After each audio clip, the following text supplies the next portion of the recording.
Bem, pessoal, vamos de BTC no fim de tarde dessa quinta-feira, 12 de outubro, agora na Espanha, 22 horas e 54 minutos, no Brasil, 17 e 54 da tarde. Gente, a BTC está promovendo algo muito incomum aqui no gráfico de 6 horas, ancorado pela banda de VWAP mensal.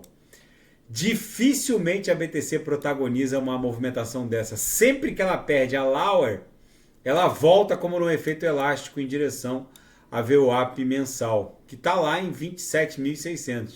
Vocês podem pegar qualquer período para trás, escapuliu, perdeu a Lauer da banda de VWAP mensal, volta em direção a VWAP. Aqui perdeu, fez um fundo duplo, voltou para dentro, fez um fundo duplo, voltou para VWAP mensal. Aqui perdeu, voltou, perdeu de novo, voltou, perdeu de novo, voltou.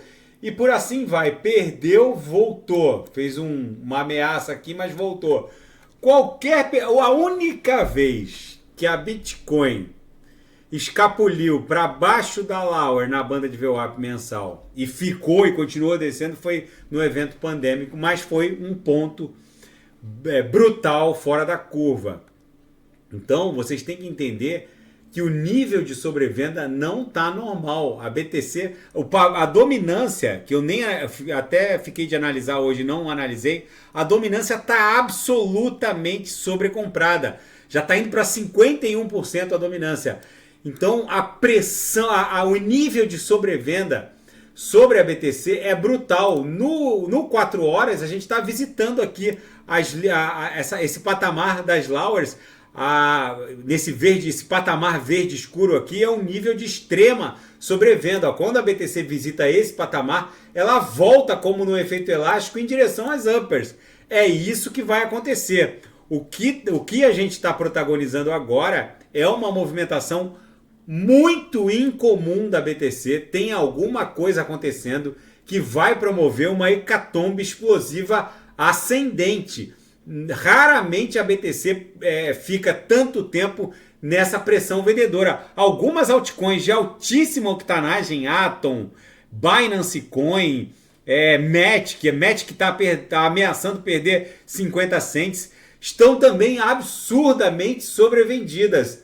Aqui no intraday, a BTC deu bons trades, o nosso trade fechou rapidamente, bateu aqui na Lauer, voltou para VWAP, foi aqui que a gente fechou com um gain, com lucro no bolso dos assinantes. Na Seara Fática, a Lido Finance sofreu um slash de $30 mil na rede Ethereum por mau funcionamento do staking. Gente, o que é o slash? O slash é uma punição em razão de má conduta na rede. Quando a gente... isso serve de alerta. Foi um valor ridiculamente pequeno para a Lido Finance. Eles ganham isso a cada 2 ou 3 minutos, e eles falaram que vão ressarcir todos os stakers, né, os validadores, os stakeholders que fizeram o liquid stake na plataforma. Eles falaram que vão ressarcir. Isso fica de alerta para os senhores. Quando a gente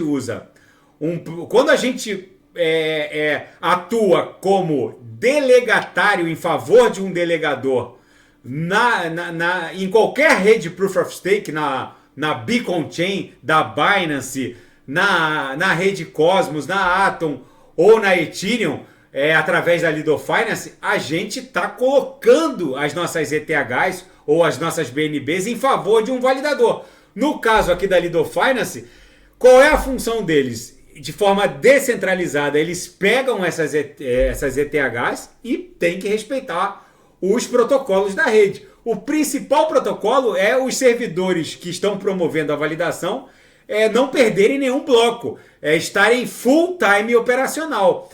O fato é que eles sofreram esse slash pequeno de $30 mil, mas poderia ser um slash grande. Eu faço stake também na DOT Kusama. Na Kusama eu já tomei um slash que não foi pequeno, por má conduta do validador, em favor do qual eu apostei as minhas KSMs. Mas fica de alerta, foi um valor pequeno, mas o Proof of Stake também tem os seus riscos. A principal punição é não deixar o servidor ali deixar mais de um bloco ou 2 blocos, ou enfim, algumas horas fora do ar e aí acaba tomando um slash. E a Genesis interrompe os saques após uma ordem judicial de um tribunal norte-americano para pagar 175 milhões de dólares em favor da FTX. Vamos ver como isso vai terminar. E a Alameda Research teria perdido e efetivamente perdeu, segundo as testemunhas do caso Sam Bankman-Fried, mais de 190 milhões de dólares em blockchains questionáveis e em único episódio o depoimento do ex-engenheiro da Alameda Research, que era o braço de investimentos da FTX, o Aditya Bharadwaj, ele afirmou perante o tribunal que um trader ligado ao Sam Bankman-Fried, ao lado da sua mesa, teria perdido mais de 100 milhões de dólares ao clicar num link falso de uma suposta startup que seria o destinatário dos recursos. Eles acabaram enviando os recursos para um link, para um public address de um falsário. Ou seja, a Alameda Research, o braço de investimentos da FTX, era administrada como um verdadeiro botequim. Na seara geopolítica e finanças internacionais, Estados Unidos e Catar vão bloquear e adiar 100 dias para entregar os 6 bilhões de dólares que seriam devidos ao Irã, em razão do acordo de troca de prisioneiros. Enfim, isso para o mundo cripto é muito bom. Depois que os americanos deram um freeze, promoveram um congelamento em desfavor da reserva cambial russa, agora, mais uma vez, os Estados Unidos e o Catar congelam 6 bilhões de dólares que seriam do Irã. Isso só aumenta a necessidade de retirar essa confiança a terceiros. Se esse acordo do Irã e os Estados Unidos tivesse sido ultimado em blockchain, ou seja, teria um smart contract vinculando a liberação dos 6 bilhões por meio de um validador descentralizado que iria simplesmente confirmar através de um Oracle, como a Link, por exemplo, que os prisioneiros já foram trocados. Ou seja, se esse evento do mundo real fosse objeto de validação através de um Oracle, como a Link, e cunhado na blockchain, com certeza o Irã já teria sacado os 6 bilhões. Mas, em se tratando de Estados Unidos da América, eles vão lá, fazem um freeze, um congelamento nas reservas cambiais russas, agora congelaram os 6 bilhões que pertenceriam ao Irã. Eu não estou fazendo nenhum juízo de valor se o Irã tem direito tem ou não direito a esses 6 bilhões. Eu só estou dizendo que isso advoga contra o dólar norte-americano. É obviamente necessário migrar para um sistema em que há a ausência de confiança a terceiros. É isso que eu estou ponderando. E um ataque brutal que Israel fez nessa tarde contra a faixa de Gaza só confirma o que os comandantes da Força Aérea israelense já afirmaram. Eles não querem mais administrar o Hamas, eles querem destruir o Hamas. Segundo os comandantes das forças israelenses, o Hamas é o novo ISIS, que é um novo Estado Islâmico, um grupo terrorista e que precisa, obviamente, ser destruído.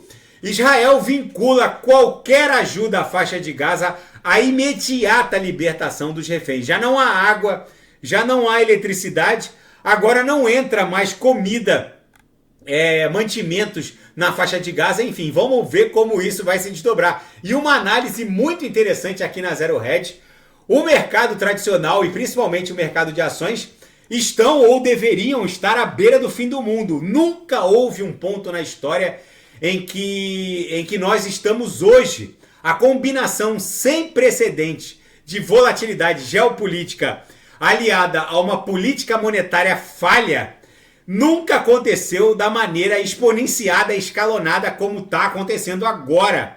O fato é que os Estados Unidos entraram numa espécie de espiral da morte. Esse aqui é o gráfico da relação dívida-PIB norte-americana até o final, até 2030, né? Até o final dessa década de 2020.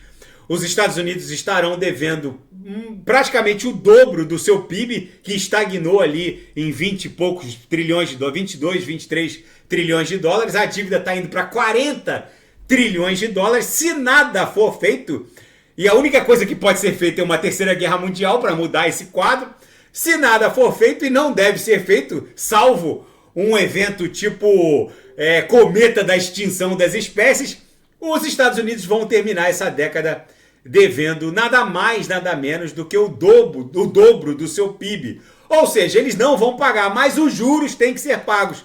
E para pagar os juros é preciso imprimir dinheiro. E para imprimir dinheiro é bem provável que haja uma expansão do M2.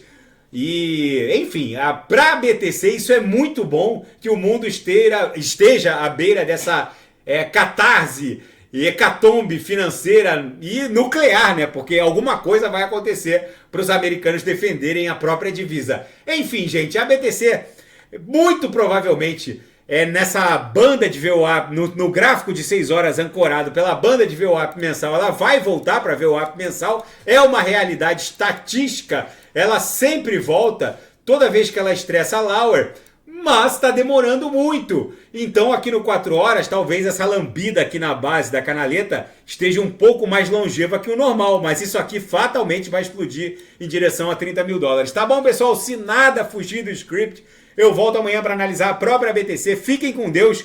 E quem quiser sugerir alguma análise, é só colocar nas mensagens abaixo. Até amanhã, grande abraço. Fiquem com Deus.